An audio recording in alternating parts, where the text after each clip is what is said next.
All right, quick recap on today's day trade. Today we identified four potential plays. First one was Meta, second is MU, third is QQQ, and the fourth one we had on our list was SOXX.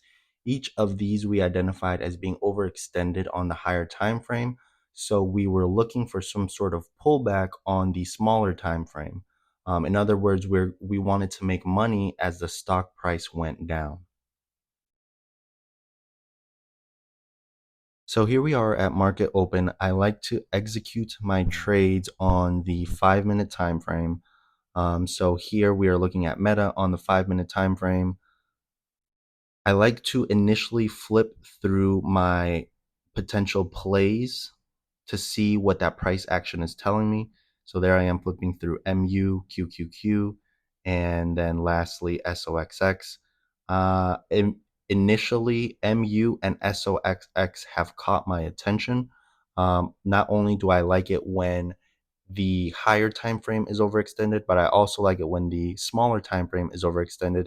And as you can see, both SOXX and MU are the two out of the four that are pushing up. So those are immediately on my radar as potential shorts.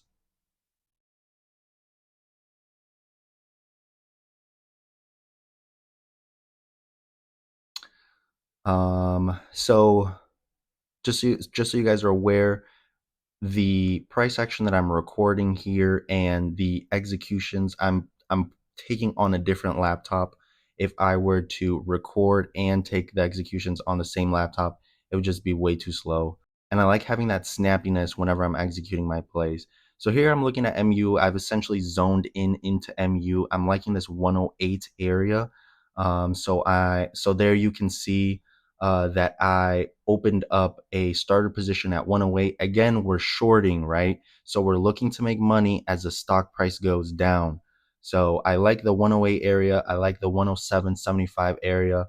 So what I'm looking for here is in these initial minutes for the price action to start topping out. So I want it to start getting heavy. I want sellers to come in and start taking control of this. And this next 5 minute candle, I'm really liking. And so here I'm going to start thinking about building my position depending on how the price action continues into the morning. Right now, the only thing that I don't like about this trade is that VWAP is below us and essentially acting as support.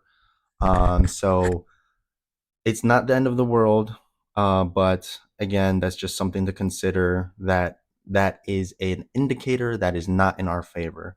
Here I am adding to my initial position. I am going into full size, so I'm adding at 108.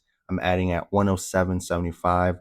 That's kind of the area that I'm liking in order to build my position. Every now and then I like to go onto the higher time frame just to make sure that our thesis is still aligned with our smaller time frame. At this point, I am in at full position. I'm just monitoring the price action. And again, what I'm looking for here is for sellers to take control and for us to break below VWAP and then keep pushing down to make lower lows.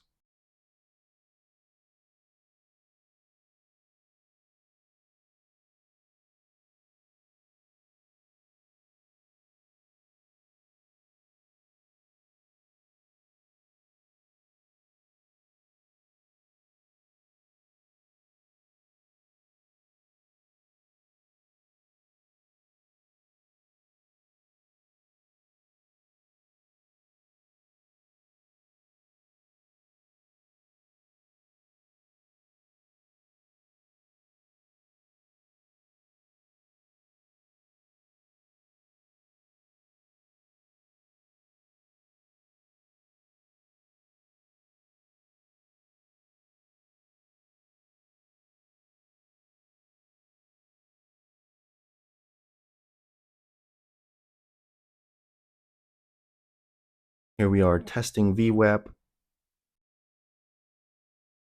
slightly breaking below VWAP.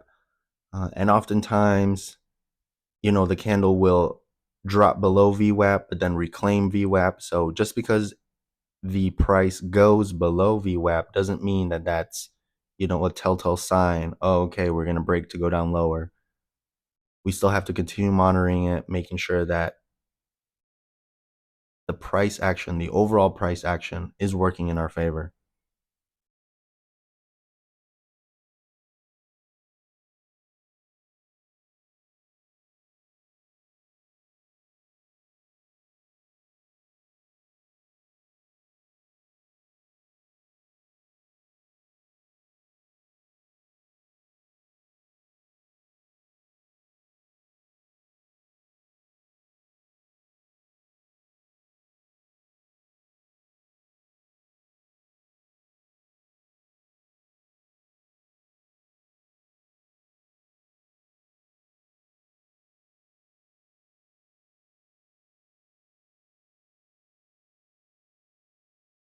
A good sign for us is that price is going to, and as you can see there, a good sign is that price did close below VWAP. That is a more uh, powerful indicator than just when price wicks below or price just dips below VWAP and then reclaims it.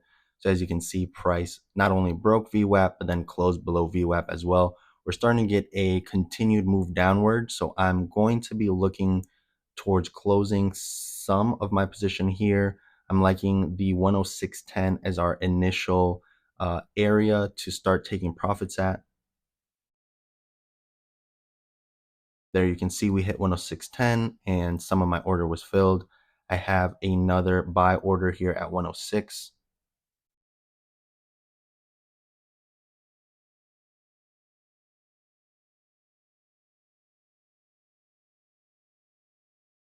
And as you can see, 106 was hit there.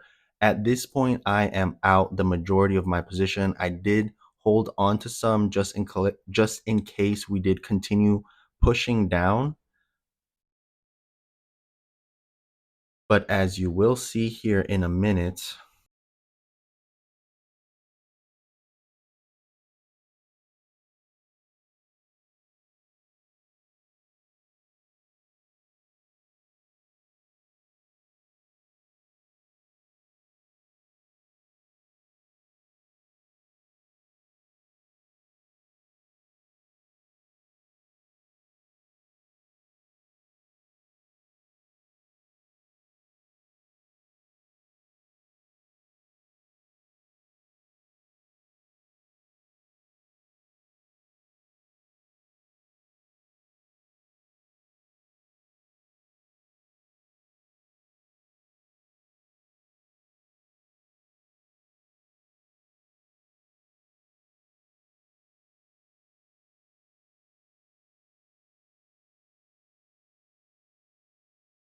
so you saw here on that 5 minute, we had a pretty good bounce there. You can tell by looking at that 5 minute wick.